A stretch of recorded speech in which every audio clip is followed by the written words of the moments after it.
Could you give a piece of advice to some young couple make their relationships well? I think clear, open communication is one of the best things you can do.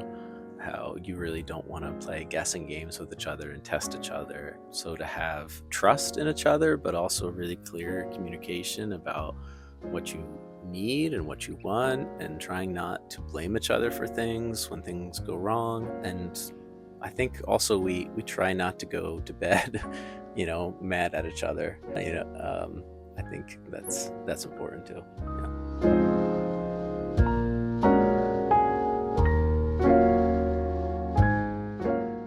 First of all, are you two a couple? Yeah, we Yeah. are married. Yes. It's been 8 years? 7? 8? 9. Nine. Sorry. About 9, yeah. Valentine's Day, yay! Yeah. But, How did you meet? So we met actually in Sweden, where we were both doing our master's degrees. And it's kind of funny because we initially met like a year before we kind of met and started dating. She was the flatmate of one of my program mates, and I just recalled meeting her at like a Halloween party. We never really interacted other than just a quick introduction, but I remember that. And then we met again, I guess, was that a year later or 2 years later? I think a year later. Again at a friend's birthday party in Sweden, and yeah, we just really hit it off, and yeah, started dating and going out and doing things, and yeah. Okay, then is there any hard moments because both of you are international couple? In the beginning, there were quite a few, I don't know, emotional challenges. I think we really connected well. Like, we had similar personalities, and I think having similar life value is really, really important. More important than having similar interests and Yeah. personalities. Because in a marriage, I think that's what's gonna make you last. Just heading in the same direction, looking in the same direction in your life. And because you have to make decisions based on that. Also, we don't have kids, but when you have kids, if you have different parenting philosophy, that really makes a marriage more difficult in different values too. So, but for us, I mean, for me as a Korean person, I think I had different expectations in a relationship that it's just silly to say it now, but I want kind of the partner to understand or like do everything for me sometimes, like heavy lifting work and things like that.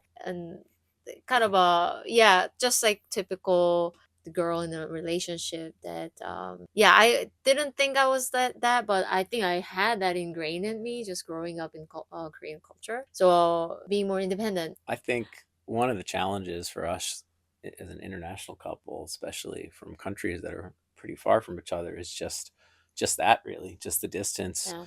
Like for her parents still live in Korea, and it's a long trip. It's, as you know, you just flew here not too long ago, and it's a long flight, and it's expensive, and it's not easy to go back often, to go home for her. So, and as farmers, it's kind of hard to travel during the farming season too. So I think that's one of the challenges for us. And when we were living in Thailand, we were a lot closer to your family, but then very far from my family, and it was the opposite. So it's like no matter where we are, we're going to be somewhere where we're far from one of our families. Then how did you go through that?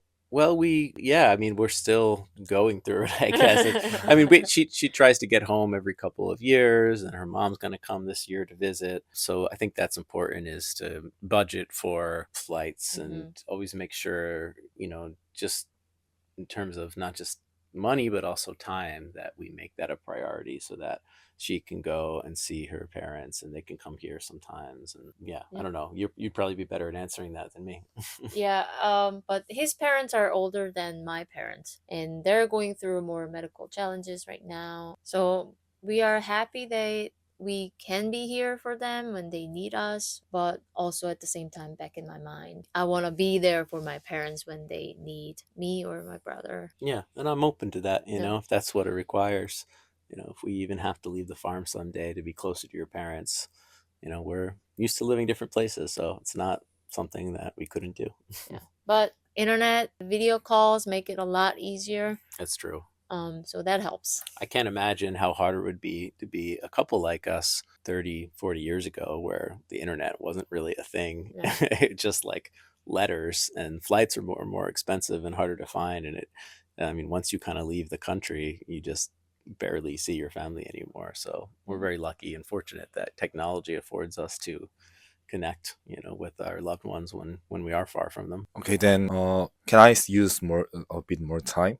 Sure, Is yeah, it of okay? course, yeah. Then could you give a piece of advice to some young couple make their relationships well? I think clear, open communication is one of the best things you can do. How you really don't want to play guessing games with each other and test each other. So to have trust in each other, but also really clear communication about what you need and what you want, and trying not to blame each other for things when things go wrong. And I think also we try not to go to bed, mad at each other. I think that's important too. Yeah. Yeah. Again, like, be willing to be vulnerable, admit your weakness. I think it's really important to be actually able to sit back and what emotion you're having, like understand like what it is. Why am I mad? Is it anger? Is it jealousy? Is it disappointment? I think understanding what you are feeling first of all can really help. Like, and then ask yourself, if you're mad at your partner, is it really necessary? Or just put yourself in the partner's shoe. And yeah, and just I think work on your own emotion is really important, and that's gonna make a relationship healthier and happier. And be clear about it. You don't have to come to the conclusion, but if you just creating that relationship and environment that both of you can be open and talk about things. Again, that you don't have to make a solution right then, but talking it out loud is going to help you feel a little bit more relaxed and less angry, and try not to go to bed mad. So I think one rule can really help you, and you will have clearer mind with better resolution maybe the next day. Okay, then next question is, could you give the three things that you love each other? Oh. Mm. I can start.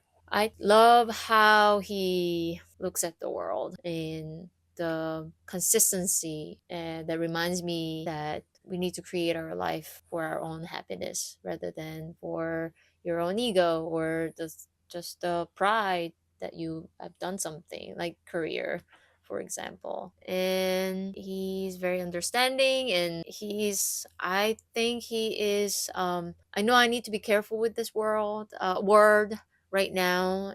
I think he's quite a feminist in terms of he doesn't say it, he never even uses the word ever, but he always understands the discrepancy and disadvantage of certain gender or group that's going through. And yeah, the compassion he has for the people who need, again, more voice. Yeah, I mean, there's many, many things I love about you. I think one is just how supportive you are to even try living this way to begin with, and to change your whole life and to uproot yourself, and try moving here with me and starting this farm. And you've always kind of believed in me in this way that sometimes maybe I don't even believe in myself, but I feel like I always have your support and understanding. And then your kindness and compassion, you're always sort of looking out for, people who are disadvantaged, and wanting to help people and donate when we can. And yeah, I always really admire that. Even when sometimes it's frustrating, maybe if you want to make a donation and we're like, oh, we don't really have that much funds right now, but you're always wanting to help people and support all these causes. And yeah, and just so intelligent, and we can talk about anything together, and we share the same values, and you always get it and are quick to understand, anything. And it's important to have that sort of, and I don't know, not just emotional connection, but intellectual connection. I think we really have that. Okay, that's cool. Then I have just two left questions. And what does love mean to you? I think, a big part of what love is just always wanting to, put that person's needs, above your own whenever possible. Yeah. I don't know. I'm still not I need more time to craft a better response. Yeah, I don't know. It's the most difficult question I guess we've Mhm. ever got today. Yeah. The lack of better word, sacrifice yourself for the other. I don't know. I think just also sharing the same vibe, frequency. Maybe that's what makes you fall in love with somebody, or that's what happens after you fall in love. I think it goes both ways. I really feel that, and I don't really have deep philosophical answer to this question, but what I experienced from our marriage is that yeah, we are always almost always on the same page. I mean, of course, we argue too, but I think we can a lot of times finish each other's sentences. We know what the other person is thinking and about to say. I think that's something that's changed a lot through the time we've been together. Yeah. And I think for me, love is something where when we're apart, even if I'm doing something really fun and enjoyable, it's always kind of in the back of my head of like, oh, Sung-hee would really love this. Like, oh, I wish Sung-hee were here to experience this too. And always just that idea of like, it's kind of painful to be apart, from each other for more than a short period of time. Although we like time apart too, but if we're going away for like a week somewhere, it's really, really nice to see each other when we come Mhm. back. And yeah, just feeling like life is so much better, with you in it. See?